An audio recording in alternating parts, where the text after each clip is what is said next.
Okay, this is Madam with Bass, and I have a special friend with me today. Her name is Shauna, and Shauna has been avoiding information about Prince all day, and so I'm going to update her with the latest developments. So what happened today, Shauna? There was a press conference by a lawyer. Now, let me just take you back. Did you ever hear the 911 call when they found Prince? Yes. Okay. And you remember it was a male who called in, right? Mm-hmm. And do you remember he didn't know the address? Because I brought that up. Yeah. Well, there was a reason for that. That caller's name was Andrew. Andrew is from San Francisco, California. His father is a doctor, Dr. Kornfeld. Andrew works, I don't know if his father owns this facility or if his father's just a doctor in this facility called Recovery Without Walls. And so, long story short, on Wednesday, the evening before Prince died, his representatives had called Dr. Kornfeld, who is in California, and said, look, Prince is in need of treatment. He is basically dying on these drugs. Dr. Kornfeld contacted a doctor in Minnesota. Dr. Kornfeld could not get there on Thursday. So he called the Minnesota doctor. I don't know his name, so I'll just say the Minnesota doctor. The Minnesota doctor cleared his schedule to meet with Prince on Thursday morning. In the meantime, Dr. Kornfeld sent Andrew to Minnesota. Andrew took a red-eye flight, and Prince's representatives picked him up from the airport, took him to a hotel very close to Paisley Park, and then on 9:30 that morning, they picked him up and brought him over to Paisley Park. They were looking for Prince. Long story short, they found him in the elevator. Now, in the 911 call, you hear Andrew say he's dead. The person, it's Prince. Right. Yeah. Andrew said he was dead. Okay? So, the lawyer states that, Prince was on board with getting treatment. Let's see. Okay. Andrew also had some prescription pills in his knapsack. Andrew is not a doctor. Andrew's role with the facility, with the clinic, I should say, is he is like the first contact with potential patients. He introduces them to the program, what the treatment plan is going to be like, and this and that and the other. Birds getting on your nerve? Okay. And so that was what he says his role was, and that's why he came to Minnesota to meet with Prince and talk to him about the treatment and so on. But he had some prescription pills on him called buprenorphine. It's a, a semi-synthetic opiate, and it's used to treat addiction as well as manage pain. Andrew is not a doctor. Why does he have pills? But Andrew says that he had these pills on him because he bought them for the Minnesota doctor. Do doctors operate like that? I mean, because the Minnesota doctor can get his hands legally on his own medication. Because it sounds like it's something like Suboxone or something. Yeah, it's sort of like that. Yeah, so he could get his hands. Things that make you go, So when the police came, they took all the staff members that were there into custody for an interview. And that's when they found the medication on Andrew. Andrew's not supposed to have this medication. He's not a doctor, he's not a nurse, and you're carrying it from state to state. Now, get what his lawyer says. His lawyer says that Andrew should be protected under the Good Samaritan law. And that's when, if someone calls a 911 emergency and they're with someone, it's an emergency, and if they have any drugs on them, they won't be prosecuted or anything. They'll have statutory immunity. No. That's a law. I mean, I know. Yeah, but no. Because you're not even an MD. You're not even a medical doctor. You're not even a nurse practitioner. Mm-hmm. So you can't even write a prescription. Mm-hmm. How did you get on a plane, private jet or not, and you're bringing... If you come from San Francisco, California, mm-hmm. you're bringing a medication across many, many state lines. Mm-hmm. And then you're bringing a medication to a client that your father hadn't even seen yet. Never met him. Oh, this is what the lawyer's saying. The doctor had never met or even talked to Prince. But that's even more. And neither did the Minnesota doctor. So, that's even more reason to question why are you, first of all, you're not even authorized to give it to him, but why are you bringing this synthetic opioid to somebody who you don't even know his condition? Well, actually, Andrew said he was bringing it to the Minnesota doctor, but not to give to Prince, and he didn't give Prince any medication. He should have went to the Minnesota doctor prior to going to Paisley Park. I understand they wanted to pick him up and take him to, whatever the situation may have been, but it sounds to me that I'm not going to say. No, don't say what's on your mind. But go ahead. It sounds to me that they may have allegedly caught a Dr. Feelgood in the process. But by the time just didn't know that they was going to find this man dead already. Deceased. Mm-hmm. You see what I'm saying? Because I don't work in a doctor's field enough and nowhere near being a doctor or a nurse to know that one doctor don't need to take another doctor pills. That doctor the Minnesota doctor had access to a prescription of whatever it is the same way you did. Exactly. So that's my only, those are the type of questions that you were bringing this man. You were allegedly bringing this man another synthetic opiate. Even if it is to get him off, and that's, whatever to wean him off of something, that's great. But why not fly him there? Yeah. And I understand he was private and liked his anonymity and everything was probably handled in Paisley Park. I get that. But to cover yourself, if this is supposed to be a legit thing, if the doctor can't come, that man, meaning Prince, had the means to catch a red eye and get over there. And it could be celebrities every day going to rehab anonymously. Mm-hmm.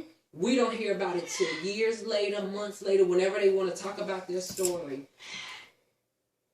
So even if it wasn't any so-called anything that they were doing illegally, they were stupid for even, you know what I'm saying? It was stupid. That doesn't make any sense.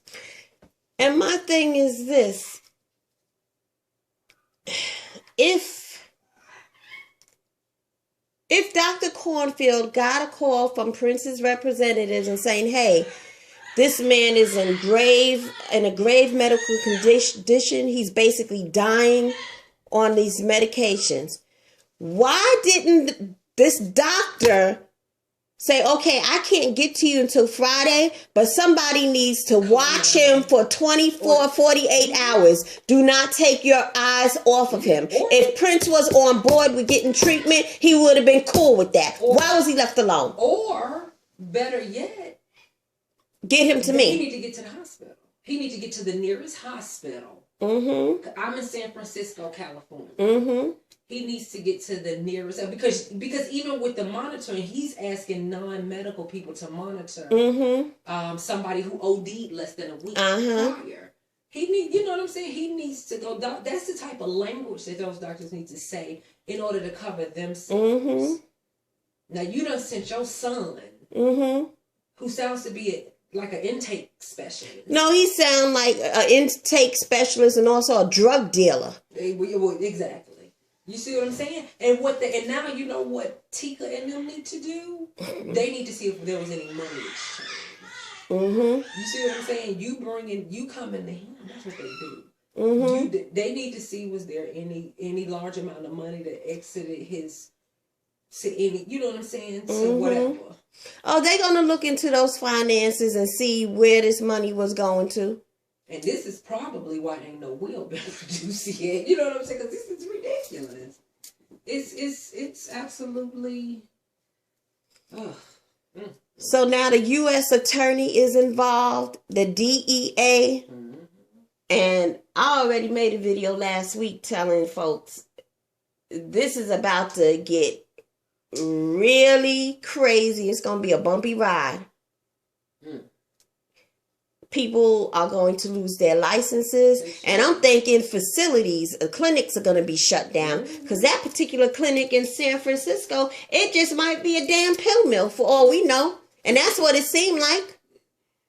Well, I think at this point now, because see, when you get the U.S. attorney allegedly involved too, when you get the U.S. attorney involved, they can, if I'm not mistaken, they can investigate wherever they want to. Meaning, you know, it's not like state things.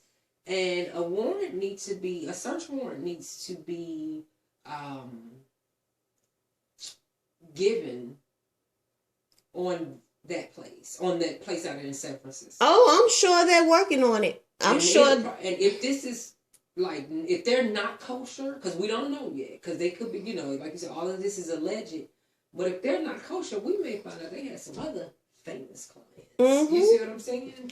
And the reason why they asked this attorney who gave the press conference, you know, why are you giving this press conference? And the attorney said, well, we were contacted by a newspaper. I'm thinking it's a newspaper out in San Francisco, inquiring about my representation for Andrew.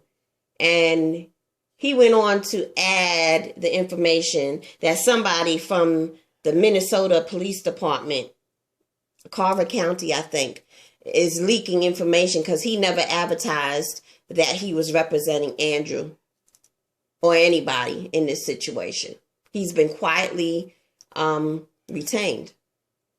So somebody is leaking out information, but it could be all done strategically. Yeah, because in certain cases when information is leaked, you know what I'm saying? Now, if they found out somebody's receiving money for some leaks stuff, you know, that's some stuff they got to deal with. But, yeah, this is interesting. It's very interesting. And I just think they had 2 weeks pretty much just about to concoct a story and make it feasible and try to cover up the fact that allegedly Andrew is basically a drug dealer. That's what it sounds like, allegedly. It does. That's what it sounds like. And I think that when we heard about the DEA last week, I think that's when the Carver County sheriff started sifting through stuff and was like, wait a minute. Well, who are you? You never even met him? And you got this on you? You know what I'm saying? Why would you go? See, this is the part that's making me believe. There was no need for him to bring those drugs from San Francisco to this doctor here in Minnesota. When this doctor could call the nearest pharmacy, which is probably in his building where he practices. Yeah, exactly. So my thing is, why would you even? And then, okay, just say if he was taking, even though this makes no sense, but if he was taking the pills to this Minnesota, he hasn't even been assessed yet. Exactly. And but my thing is, why would you go to Paisley Park? Why wouldn't you go meet up with this doctor and bring this doctor with you? Well, apparently, Prince was supposed to go to the doctor. Had an appointment with the doctor that Thursday morning. Okay, so you bringing him. And I guess maybe they were supposed to go together, Andrew and Prince. But the pills being on him still makes no sense. Because once the doctor in Minnesota would have seen him, and if he wanted to write him a prescription for Suboxone or that one, because those do wean you, he does it. Mm-hmm. You don't bring it from California. Because Prince is not a client of Recovery Without Walls. And how does he know how many milligrams? This was a 5'2". Mm-hmm. Prince looked like he didn't weigh no more than maybe 120 pounds, 30 pounds his whole life. You know what I'm saying? Mm-hmm. So why would you even be doing this? Yeah. How does he know how many milligrams to prescribe him? They don't. Allegedly he's a drug dealer, Shauna. That's what I'm saying. He's allegedly a Dr. Feelgood. He ain't even a doctor, Andrew. I mean, a Mr. Feelgood. And I'm sure he's been doing this for a while. And he probably, if this would have went smooth, he probably would have got back on a plane with something like $30,000. Yeah, he would. Yeah, he would have. Now, what pisses me off is D-Man or Divine, the drug dealer on the corner who sells weed. He gets busted. They give him 15 years, 18 years, 25 years selling crack. Yeah. But somebody like Andrew, a pre-med student, he gets caught up in this. Even though Prince dies, he'll get 3 years. 4 years. And that's ridiculous. I think that, and go investigate his father's place. Because they may uncover some things. I'm sure they are. That if they hadn't shredded nothing yet. Honey, they about to bust operation wide open. And on Saturday, from what I understand, when Prince threw that party, he introduced his doctor to the crowd like 2 times. Why would he even do that?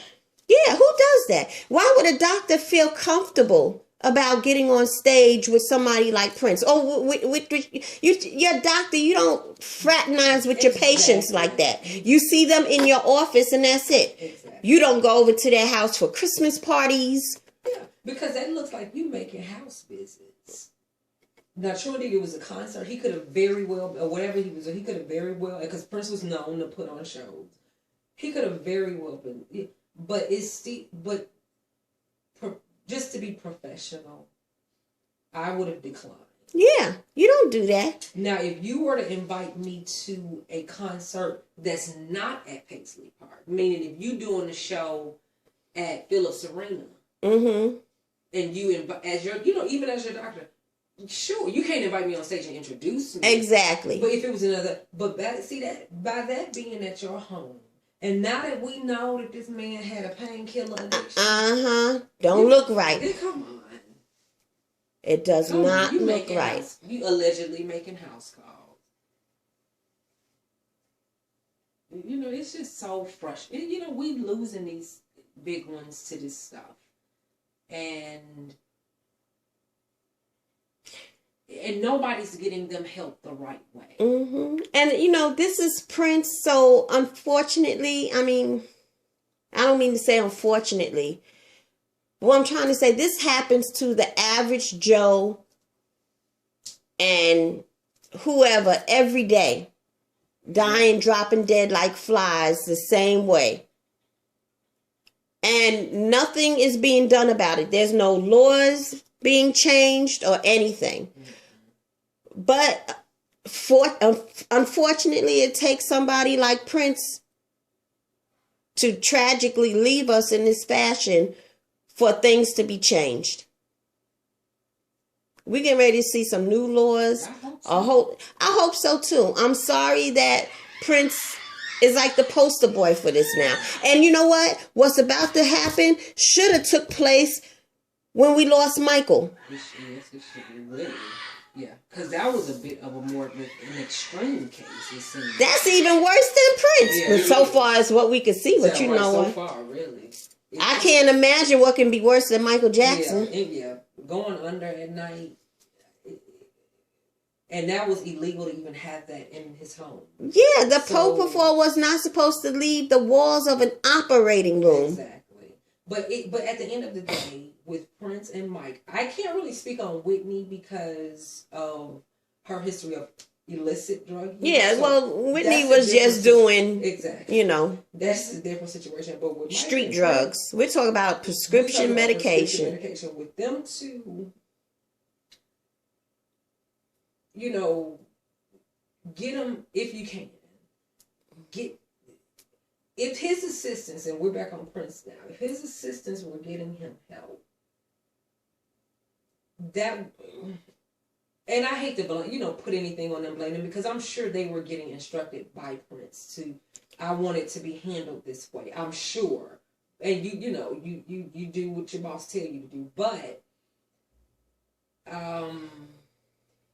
if this place was allegedly a pill mill, and these people who work for Prince were orchestrating this, I mean, it need to be more than one head roll as far as I'm concerned. Now, I don't know what that means and what that looks like, meaning, implications and, you know what I'm trying to say? I don't know what that looks like.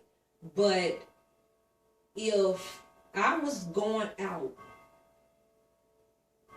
getting drugs for you and bringing them back to you, and something popped off and the police investigated and found out I was getting drugs, I'm being held accountable for something. You see what I'm saying? Meaning I'm tired of us losing these extremely talented celebrities, and they got all these enablers around them. Enablers, yep. Yes, period. People. That's all they have is yes people around them. And my thing is, I'm not going to get your drugs, Prince. I don't care who you are. I am not going to get you no drugs.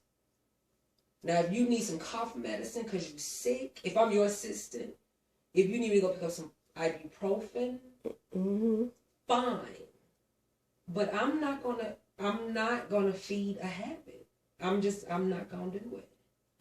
And then you gotta understand too, we know these medications because, we work together in the field. So we know the names of these medications and so on and so forth.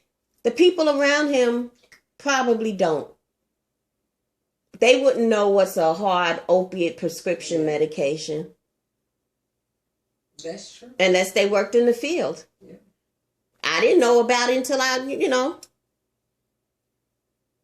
So, it's, some people are wondering, like, man, why you just all into this about Prince and that? Because it's just familiar to me. I've worked with people in his situation for many, many, many, many, many years. I've dealt with enablers and people in denial. I've seen people, that I worked with, and they got better, they got sober, and then a year later I hear that they OD'd or committed suicide. And then not only that, but we went through this 7 years ago. Yeah. You know what I'm saying? We've been through this, and it's not only just 7 years ago, because it's not just Michael Jackson, even though I always compare them to, because of the similar, their lives parallel, especially now. But hey, nobody learned from Elvis, and we talk about what, 1977? 1977. That's damn near 40 years ago. He was like paying some money to get high, through doctors. Or I mean, it's been other celebrities known for that. You know what I'm saying? And it's time to. The way I feel about this, there is no reason. Two things. Two, with Prince and Michael Jackson, even with Michael Jackson, if the propofol wasn't in the house, he could be here right now, because he wouldn't have went into cardiac arrest that far under. You see what I'm saying? And with Prince, we done went through all of this, and you are in a elevator in your house by yourself, and we do not know when he dropped dead in there. We don't know the real time. They're giving he was pronounced dead at like 10:07, but he could have been in there all night long. Exactly. We don't know the real time of it, because like you said last week, for those people to come who are not doctors and know that he's if I happen upon a death, I'm not gonna know yet if it's dead. You know what I'm saying?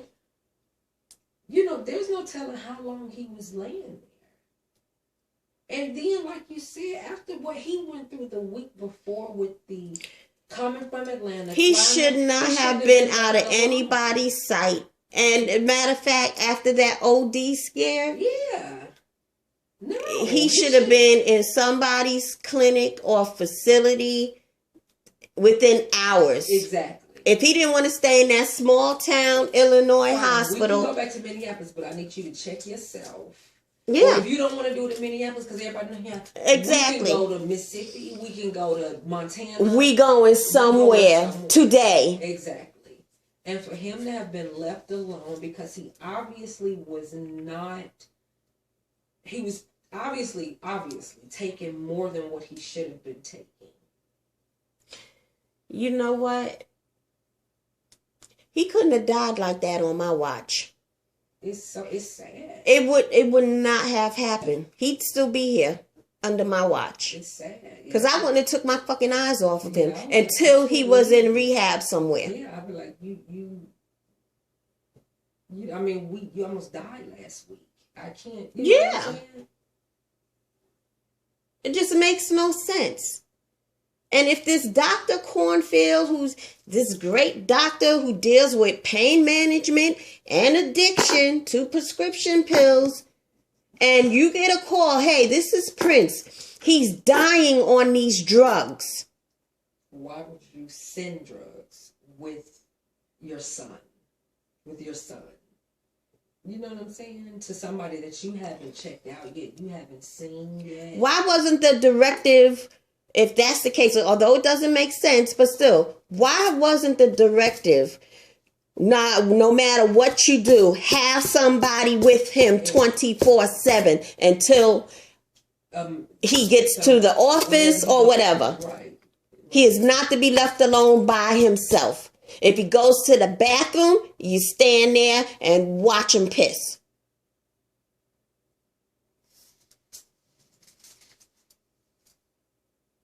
That's what should have happened. I agree.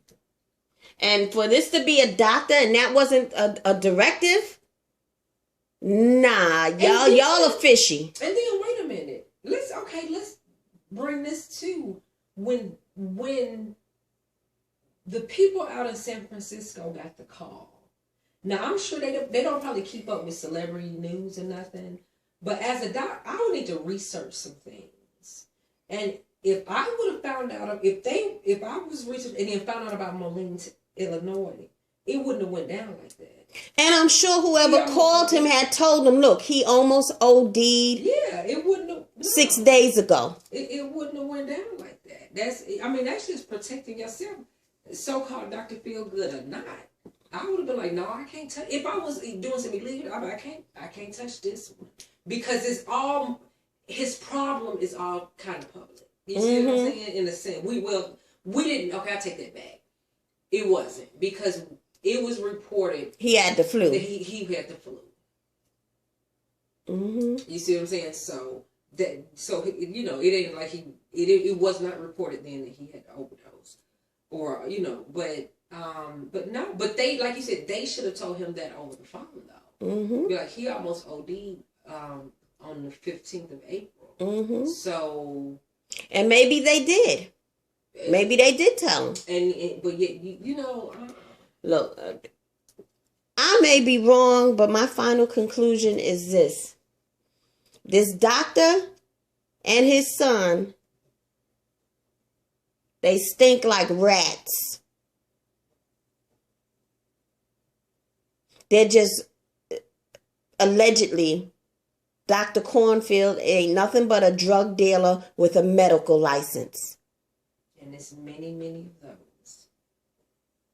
It's a lot of those. And in particularly in Hollywood. Something is fishy. I don't care what this lawyer is stating, but I'm not buying it. And I bet you the U.S. attorney isn't buying it. I know the DEA officers aren't buying it. And I'm sure the Carver County Police Department, Sheriff's Department, they ain't buying it either. And yeah, some heads are going to roll. And they're not going to be lucky enough to get a slap on the wrist with something like 4 years. That's not happening. Not happening. Not this time. You have any final thoughts, Shauna? Nope. I just need them to get to the bottom of it. And you know, and just find out what happened, because since the day I found out he passed away, I felt that he shouldn't be gone. You see what I'm saying? Yes. Like, it's something that could have been prevented.